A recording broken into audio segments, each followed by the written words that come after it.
I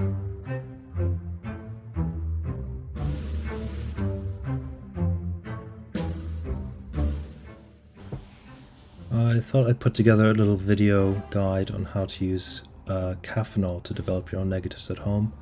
And these are all the things that you will need. Get the cheapest instant coffee you can find. Make sure you don't get decaffeinated coffee. It has to be caffeinated.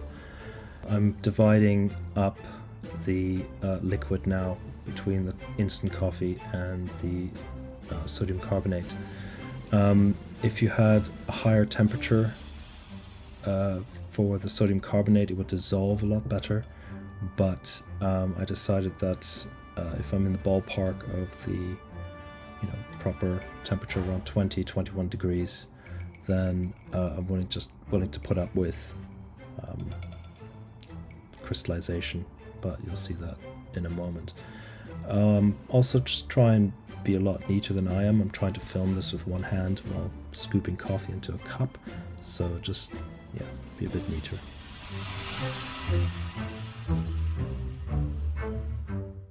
All the measurements and weights and all that kind of stuff will be at the end of the video, so you don't need to worry too much about that, and you can pause it and take notes. Now, once you've measured out all of your ingredients, give it a good stir. You don't need to worry too much about getting everything dissolved. At 21 degrees, coffee dissolves fairly quickly, so just give it a bit of a stir.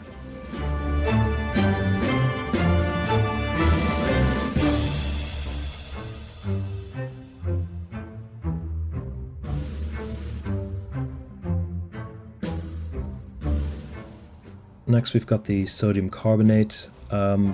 Use a clean spoon. Don't use the same spoon you used for the coffee. The reason why I'm pouring it out of the bag is because, again, the camera's or my phone is in the other hand, so it's a bit tricky, but I'm trying to be as accurate as I can. You'll notice that there's a lot of chunks coming out of the bag, which could have been fixed had I used like a pestle and mortar or something along those lines, but it'll do for now. Plus, if the water was warmer, you wouldn't get you wouldn't have many issues getting everything dissolved, basically. But again, for the sake of saving time and getting it done quickly, you can just try and break them up with a spoon, as I'm doing here. And I'm just about to show you the kind of chunks that are on the bottom of the jug. I think I failed a couple of times, and again, and I think the third time you actually get to see, fourth time you get to see what's going on. So those things you need to break up if you can.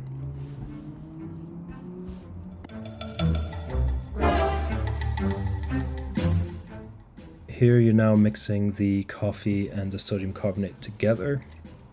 At this point it starts to smell really quite unpleasant, a bit like you've just spilt strong coffee on some clean washing. It's not very nice, but it's a lot better than the chemicals that you would use for regular darkroom processing. And here I'm adding the vitamin C powder. Again, do this with a clean spoon. Don't just dump it in there like I am doing here. It'll be a lot more accurate, but again, it's for the sake of creating this video. It'll also start to foam up quite a bit, so make sure that the jug that you have has plenty of space in it, because if it's right at the top, it will foam over, which is again pretty unpleasant.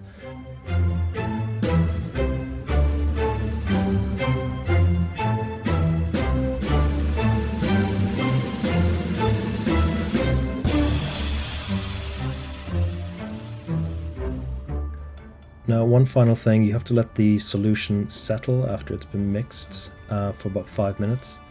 And here I'm just checking to see what the temperature is of the final liquid. It's don't just stick it in and pull it back out, wait for it a bit, and then make sure that after it's settled for 5 minutes, you can then pour it into your container. And I've already done that, you don't need to see me pouring.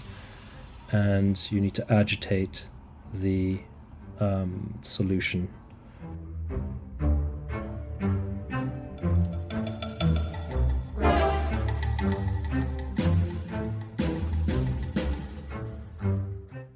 Once you've gone through the developing time, depending on the temperature that you're at, you can pour it out. Make sure you pour it the other way, otherwise it'll go onto your hand, but I'm holding a phone. The important thing here is to rinse out the developer for about a minute.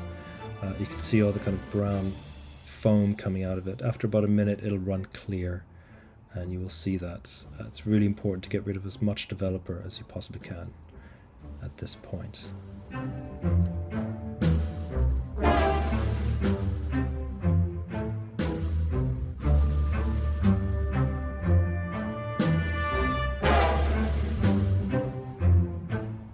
Here you can see that I'm now adding the fix. The fix, you don't need to measure, I just poured it straight in until it reaches the top.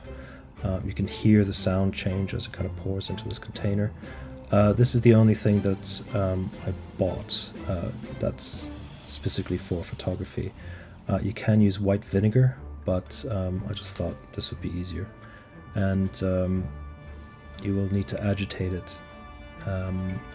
And once it's agitated, and which I didn't show you, you can start rinsing it. This is you have to rinse for 15 minutes under running water to get rid of all of the fix. And after about 8 minutes or so, I took the top off so I can see the reels, and they should be light safe now. They won't keep developing. And what I'm doing now is, after 15 minutes, you do waste a lot of water, but that's just part of the process. I pour out the water and daintily run my fingers over the sink, and I use a dishwasher rinse aid. Really cheap. You can get photography rinse aid, which is quite expensive. It'll last you forever, but you can get this stuff at any corner shop. And I basically pour a tiny bit in and fill it up with water to the top until it gets all nice and foamy, and agitate it just a little bit and leave it for about a minute or so.